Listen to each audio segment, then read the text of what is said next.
So we're not strangers to failure, but why does that necessarily have to be a bad thing? Failure is a really important part of life. We've all experienced it. And it's really useful to learn and grow. But to start off this evening, I want to take you back to the beginning. I grew up in a small town in rural Queensland, and when I say small, I mean we used to have a school and they closed it down. The town was my family. And after I left high school, I moved to Perth to go to uni. I did really well in maths and science throughout high school, so engineering seemed like an obvious choice. What could possibly go wrong? Well, in semester 1, I failed mechanics. Did I mention I was studying mechanical engineering? In semester 2, I failed maths. In semester 3, I failed graphics and strength of materials. And in semester 4, I failed thermodynamics and mechanical design. Then in semester 5, I actually learned something really important. It took me almost 2.5 years, but I eventually learned a lesson from my failure. So what am I doing now? After I left engineering, I started working full-time in IT support at the uni, working with and then managing a team of support officers. During this time, I also discovered web development and so started working as a freelance web developer part-time. Then, 2 years ago, I decided to take a leap. Now, last year I started rock climbing on a regular basis. I found it was a really good way to exercise, was a good way to unwind at the end of the week, and the feeling you get when you finally manage to finish a new wall was amazing. And when I started planning this talk, I thought of when I go rock climbing. Often when you're climbing, there are times that you need to jump for a hold, and sometimes you miss it and you fall back on the mat, and that's okay. It gives you a chance to look back at where you were. You can learn from it. When I decided I wanted to work in the web full time, I did this. I took a leap. From there, I started working at an agency where I got to work in the web all day, every day. I started helping out as an organizer for Fenders, and I got to meet the wonderful community we have. The community not only gave me a chance to learn, but introduced me to a heap of people who do what I did. I love working in web, and the great thing about it is there's always going to be something new for me to try out or to learn. While I was working at the agency, I continued doing freelancing on the side, as I found it was a really great chance for me to try out all the new technologies and techniques away from the restrictions of agency life. This also meant that when I got made redundant a year ago, I had something to fall back on. So after I took a small slip, I took another leap and decided to start working for myself full time. Since then, I've done contracting for a bunch of companies all across Australia and worked with a wide variety of small to medium businesses. I also started working as a developer evangelist for YAR conferences. Thanks, David, for taking this wonderful photo. And I get to spend even more time in the community and at conferences meeting others in the tech industry. In the last year, I've worked with a heap of really amazing people on a bunch of really cool projects, and I've learned a lot of really important skills, both in development and in life. And I've still been able to pay my bills, so this hasn't been a failure, at least not yet. Learning is a really important part of life, and no matter where you are in your career, whether you're a junior, intermediate, senior, or the CTO, it's important that you can learn from your mistakes and your failures. For example, although I use Git, I use it more for continuous deployment and when sharing my code when I'm doing some contracting. So my Git commit messages are usually like, did stuff, or it's working now, or need to push to live. However, earlier this year, my computer died. It crashed, it refused to start up, and I had to reset it multiple times before I could get it to work. Of course, this was 2 hours before a meeting with a client, and I lost everything. Thankfully, the client was a developer, and he understood my pain, but I did learn a really important lesson about pushing my code more regularly. although I still need to work on my commit messages. Learning is also really important to help to prepare you for failure. I take every opportunity I have to try something new or to learn something different. Last year, I started learning React in my spare time. And this meant that when I needed to find a new job, I'd learnt skills outside of my existing role.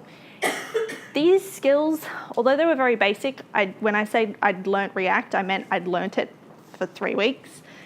It actually led to getting some contracting work when I needed it most, for a startup that I still have an existing contracting relationship with today. But learning also doesn't mean having to spend all your free time and doing lots of side projects. There are plenty of different options out there. You can listen to podcasts, read blog posts on your commute, watch online conference talks, or attend meetups. Don't feel like you need to spend all of your free time doing side projects. We all have lives and people we want to see. Well, sometimes we want to go and see them.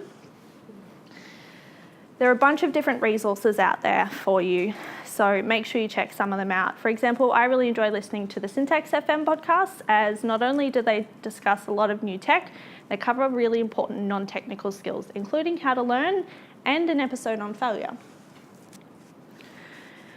Failure is starting to get a bit of a change in attitude, and there are a lot more people talking about it, which is really nice to see. But there are still a lot of different attitudes and approaches to failure. For example, now that everyone's adopting some kind of agile, we're hearing more about fail fast, fail often. Recently, I got the chance to watch a TED Talk by Letitia Gasker, and she talked about her experiences with failure and how it led her to start F-Up Nights and the Failure Institute. And she uses the mantra, fail mindfully. This year, I also read the book, The Subtle Art of Not Giving an F. And I really like the point that they talk about with the difference between fault and responsibility. Something may not necessarily be your fault, but what you do with it is your responsibility. Are you going to sit down and blame someone else for your failure? Or are you going to take responsibility for what you do next? When I think of failure, I think of Terry Pratchett's personification of death in his Discworld series. A character that already has a lot of negative connotations around him, and oddly enough, the other characters aren't too thrilled when he turns up. Terry Pratchett did a really great job of adding a lot of quirk into his character. He has a fondness for cats, a horse called Binky, and at one point decides to call it quits, hangs up the cloak, and becomes a farmhand. So when I think of failure, I think of this character of death. It's important to remember that there are different types of failure. Failure may be a mistake you've made at work. It may be a personal failure, like losing a relationship. It may be losing a job, or it may be a study failure. I've experienced all of these, and they all hit me differently. There's a huge difference between making a mistake at work and losing a relationship. There's also a huge difference between losing a job you've had for 3 months and a job you've worked for 30 years. When I got made redundant last year, I really wasn't in a good place at work. I was stressed, I had difficulty sleeping, and for the 2 months previous, I'd been working 60 to 70-hour weeks. And eventually it got to the point where my doctor made me take a week off work because I started getting dizzy and nauseous every day. So when I got asked to come into work, even though I was sick, I kind of already knew what was going to happen. But even though it was a good thing, and I'm glad it did happen, it still hit me a little. While it's important to move on from failure, it's also important to let yourself to feel it first. When I got made redundant, I called my mum, I cried in my car, I met a friend for coffee. I let myself feel it. Then I went home and started applying for jobs. Failures can be big or small. It may be a small slip or it may be more soul-destroying. So remember, it's okay to let yourself feel it. It's okay to not be okay. You don't have to be okay with everything or to put on a brave face the whole time. Make sure you're taking a break and taking your time. This is also why looking after yourself is really important. It's really tempting sometimes to put in an extra hour before you leave work or to try and finish off an important project. When I started out, I was really tempted to do this because I wanted to prove I was a good developer and a hard worker. And now that I'm working for myself, I'm also tempted to do it, mainly because my office is kind of my couch and it's hard to draw that line. Make sure you're looking after yourself first. Otherwise, you risk the failure hitting you even harder, or even worse, you actually risk damaging your health really badly. I've burnt out before, and I learnt to see the signs and to take time out early. Thankfully, more and more companies and communities are starting to realise the importance of mental health and to remove the stigma behind discussing mental health, burnout, and work-life balance. This is also why having people around you is really important, which Fee talked about before. I've gone through many ups and downs throughout the past couple of years, but through it all, I've had people by my side, whether that's my friends and family or whether it's the Fenders community. Perth has a heap of community groups and I highly recommend joining one of them.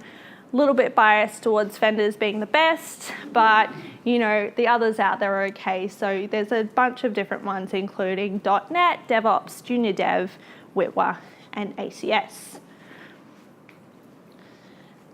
In my last job, I broke dev server. Who's done that? I broke dev server on my second day at my first job as a developer. Needless to say, I was freaking out. It was day 2 and I'd taken an entire server offline, and just like no one bothered to tell me that 8 gigabytes was a really big database table, no one bothered to tell me that breaking dev wasn't a huge deal. But thankfully, as I found out, we didn't have failures. We had donuts. If you did something wrong, like not follow a document or email the wrong client or break a server, it was a donutable offense. This was really good because it meant that you weren't afraid of doing the wrong thing and you're able to take a chance and to learn from it. There was still a disincentive. If you had to buy Krispy Kremes for 11 people, you don't want to be doing that every day. But it was really good because you're able to give things a go. Ignoring the fact that we had 3 diabetics in the office, and I'm not sure how many were diabetic when they started there, I thought it was a pretty good approach to failure. So make sure you're supporting your team.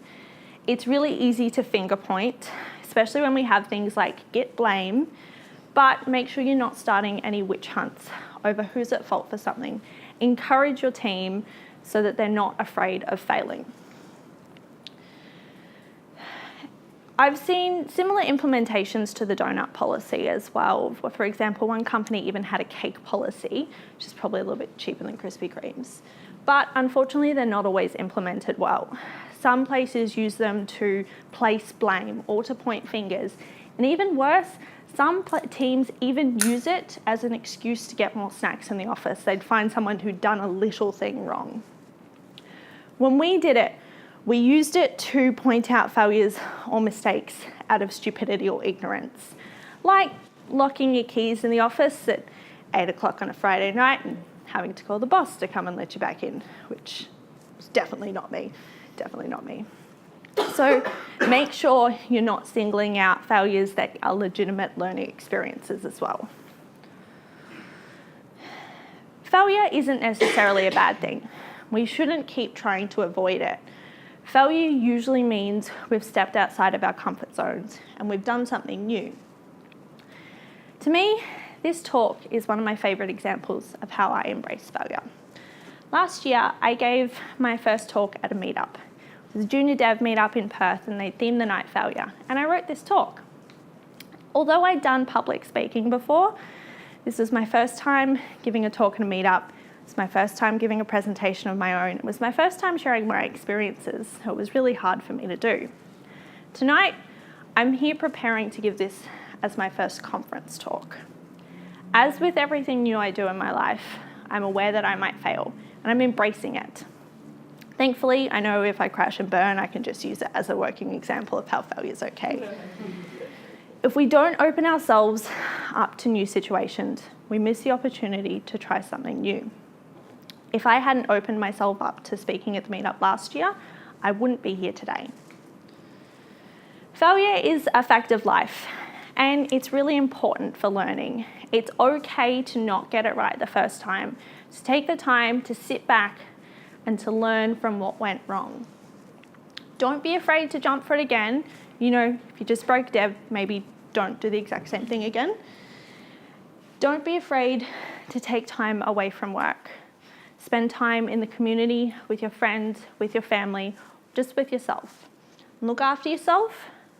Don't be afraid to ask for help or to take a break if you need it.